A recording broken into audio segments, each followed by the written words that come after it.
ನಮಸ್ಕಾರ ಕರ್ನಾಟಕ, ಎಲ್ರಿಗೂ ಸ್ಪೋರ್ಟ್ಸ್ ಅಡ್ಡ ಕನ್ನಡ ಯೂಟ್ಯೂಬ್ ಚಾನಲ್ಗೆ ಸ್ವಾಗತ ಸುಸ್ವಾಗತ ಗೆಳೆಯರೆ ಅಂತ ಹೇಳ್ತಾ, ಯಾರ್ಯಾರು ಮೊದಲ ಬಾರಿ ನನ್ನ ಯೂಟ್ಯೂಬ್ ವಿಡಿಯೋ ನೋಡ್ತಿದ್ದೀರೋ ಹಾಗೆ ಲೈಕ್ ಮಾಡಿ, ಹಾಗೆ ನನ್ನ ಚಾನಲನ್ನು ಸಬ್ಸ್ಕ್ರೈಬ್ ಆಗಿ. ಆಗ ನಾನು ಹಾಕೋ ಎಲ್ಲ ವಿಡಿಯೋಗಳು ನಿಮಗೆ ಪಟ್ ಅಂತ ನೋಟಿಫಿಕೇಶನ್ ಬರ್ತಾ ಹೋಗುತ್ತೆ.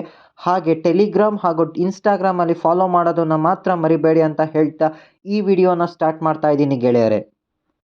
ಇವತ್ತಿನ ಟಾಪ್ 5 ಕ್ರಿಕೆಟ್ ಅಪ್ಡೇಟ್ಗೆ ಹೋಗೋಕ್ಕೂ ಮುಂಚೆ ಯಾರ್ಯಾರು ಮೊದಲ ಬಾರಿ ನನ್ನ ಯೂಟ್ಯೂಬ್ ಚಾನಲ್ ನೋಡ್ತಿರೋ ದಯವಿಟ್ಟು ಸಬ್ಸ್ಕ್ರೈಬ್ ಆಗಿ, ಹಾಗೆ ಪಕ್ಕದಲ್ಲಿ ಕಾಣೋ ಬೆಲ್ ಐಕನನ್ನು ಕ್ಲಿಕ್ ಮಾಡಿ. ಆಗ ನಾನು ಮಾಡೋ ವಿಡಿಯೋಗಳು ನಿಮಗೆ ಪಟ್ಪಡನ ನೋಟಿಫಿಕೇಶನ್ ಬರುತ್ತೆ.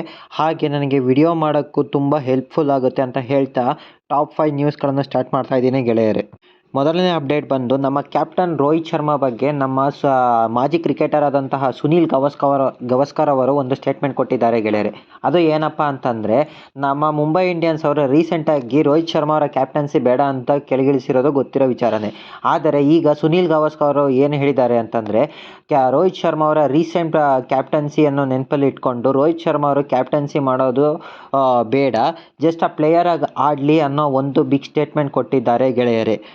ಹಾಗೆ ನೆಕ್ಸ್ಟ್ ಅಪ್ಡೇಟ್ ಬಂದು ನಮ್ಮ ರವಿಚಂದ್ರನ್ ಅಶ್ವಿನ್ ರಿಲೇಟೆಡ್ ಒಂದು ಅಪ್ಡೇಟ್ ಬರ್ತಾ ಇದೆ ಗೆಳೆಯರೆ. ನಮ್ಮ ಲೆಫ್ಟ್ ಆರ್ಮ್ ಸ್ಪಿನ್ನರ್ ಆದಂತಹ ರವೀಂದ್ರ ಜಡೇಜಾ ಅವರು ಅಶ್ವಿನ್ ಅವರು 500 ವಿಕೆಟ್ಗಳನ್ನು ರಾಜ್ಕೋಟ್ ಸ್ಟೇಡಿಯಂಲ್ಲಿ ತಗೊಳ್ತಾರೆ ಎಂಬುದನ್ನು ತಿಳಿಸಿದ್ದಾರೆ ಗೆಳೆಯರೆ. ಅದನ್ನು ನೋಡಲು ನಮಗೆ ತುಂಬ ಸಂತೋಷ ಆಗುತ್ತದೆ ಎಂಬ ಒಂದು ಸ್ಟೇಟ್ಮೆಂಟ್ ಕೊಟ್ಟಿದ್ದಾರೆ ಗೆಳೆಯರೆ. ಹಾಗೆ ನೆಕ್ಸ್ಟ್ ಅಪ್ಡೇಟ್ ಬಂದು ನಮ್ಮ ಇಂಗ್ಲೆಂಡ್ನ ಕ್ಯಾಪ್ಟನ್ ಆದಂತಹ ಬೆನ್ ಸ್ಟೋಕ್ಸ್ ಅವರು ನಮ್ಮ ಕಿಂಗ್ ಕೊಹ್ಲಿ ಬಗ್ಗೆ ಒಂದು ಸ್ಟೇಟ್ಮೆಂಟ್ ಕೊಟ್ಟಿದ್ದಾರೆ ಗೆಳೆಯರೆ. ಅದು ಏನಪ್ಪ ಅಂತಂದರೆ, ನಮ್ಮ ಕಿಂಗ್ ಕೊಹ್ಲಿ ಅವರನ್ನು ಟೆಸ್ಟ್ ಕ್ರಿಕೆಟ್ನಲ್ಲಿ ಮಿಸ್ ಮಾಡ್ಕೊಂಡಿರೋದು ತುಂಬ ನೋವಾಗ್ತಿದೆ, ಅವರು ಆದಷ್ಟು ಬೇಗ ನಮ್ಮ ಟೀಮ್ ಇಂಡಿಯಾಗೆ ಮರಳಲಿ ಎಂದು ಕೇಳ್ಕೊಂಡಿದ್ದಾರೆ ಗೆಳೆಯರೆ. ಅವರು ಇಲ್ದಲೇ ಇರೋದು ಟೆಸ್ಟ್ ಕ್ರಿಕೆಟ್ ಆಡಲೇ ಬೇಜಾರಾಗ್ತಿದೆ ಎಂಬ ಒಂದು ಸ್ಟೇಟ್ಮೆಂಟ್ ಕೊಟ್ಟಿದ್ದಾರೆ ಗೆಳೆಯರೆ. ಹಾಗೆ BCCI ಕಡೆಯಿಂದ ಒಂದು ನ್ಯೂಸ್ ಬರ್ತಾ ಇದೆ. ಅದು ಏನಪ್ಪ ಅಂತಂದರೆ, ಹೇಗೂ IPL ಹಾಗೂ T20 ವರ್ಲ್ಡ್ ಕಪ್ ಆಲ್ಮೋಸ್ಟ್ ಹತ್ರನೇ ಇರೋದ್ರಿಂದಾಗಿ ಇಫ್ ಇನ್ ಕೇಸ್ IPLನಲ್ಲಿ ಕ್ವಾಲಿಫೈ ಆಗದಲೇ ಇರೋ ಟೀಮ್ನ ಪ್ಲೇಯರ್ಸ್ಗಳು ಲೀಗ್ ಸ್ಟೇಜ್ ಮುಗಿದ ನಂತರ ಡೈರೆಕ್ಟಾಗಿ ನ್ಯೂಯಾರ್ಕ್ಗೆ ತೆರಳಬೇಕು ಎಂಬುದರ ಬಗ್ಗೆ ಹೇಳಿದ್ದಾರೆ. ಅವರು ಹೋಗಿ T20 ವರ್ಲ್ಡ್ ಕಪ್ನ ಪ್ರಾಕ್ಟೀಸ್ ಮಾಡಬೇಕು, ಹಾಗೆ ಆ ಕಂಡೀಷನನ್ನು ಬೇಗ ಅರ್ಥ ಮಾಡ್ಕೊಳ್ಳಿ ಎಂಬ ಕಾರಣದಿಂದಾಗಿ BCCI ಅವರು ಟೀಮ್ ಇಂಡಿಯಾದ ಪ್ಲೇಯರ್ಸ್ಗಳನ್ನು ಯಾರ್ಯಾರು ಕ್ವಾಲಿಫೈ ಆಗಲ್ವೋ ಅವರು ಡೈರೆಕ್ಟಾಗಿ ನ್ಯೂಯಾರ್ಕ್ಗೆ ಹೋಗಿ ಅಲ್ಲಿ ಪ್ರಾಕ್ಟೀಸ್ ಸೆಷನ್ಸ್ನ ಸ್ಟಾರ್ಟ್ ಮಾಡಬೇಕು ಎಂಬುದನ್ನು ಹೇಳಿದ್ದಾರೆ ಗೆಳೆಯರೆ. ಹಾಗೆ ನೆಕ್ಸ್ಟ್ ಅಪ್ಡೇಟ್ ಬಂದು ನಮ್ಮ ಮಾಜಿ ಕ್ರಿಕೆಟರ್ ಆದಂತಹ RP ಸಿಂಗ್ ಅವರು ನಮ್ಮ ಕ್ಯಾಪ್ಟನ್ ರೋಹಿತ್ ಶರ್ಮಾ ಬಗ್ಗೆ ಒಂದು ಸ್ಟೇಟ್ಮೆಂಟ್ ಕೊಟ್ಟಿದ್ದಾರೆ ಗೆಳೆಯರೆ.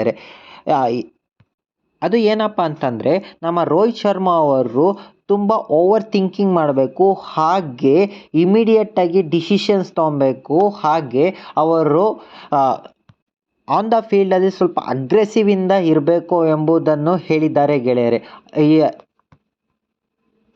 ಸೊ ಇದು ಬಂದು ಇಲ್ಲಿವರೆಗಿನ ಟಾಪ್ 5 ಅಪ್ಡೇಟ್ಗಳು. ಮುಂಬರುವ ಅಪ್ಡೇಟ್ಗಳನ್ನು ನಿಮ್ಮ ಮುಂದೆ ಇಡೋವರೆಗೂ ಅಲ್ಲಿವರೆಗೂ ನನ್ನ ಚಾನಲನ್ನು ದಯವಿಟ್ಟು ಸಬ್ಸ್ಕ್ರೈಬ್ ಆಗಿ ನನ್ನನ್ನು ಸಪೋರ್ಟ್ ಮಾಡಿ ಅಂತ ಕೇಳ್ಕೊಳ್ತಾ ಈ ವಿಡಿಯೋನ ಇಲ್ಲಿಗೆ ನಿಲ್ಲಿಸ್ತಿದ್ದೇನೆ. ನಮಸ್ಕಾರ ಗೆಳೆಯರೆ.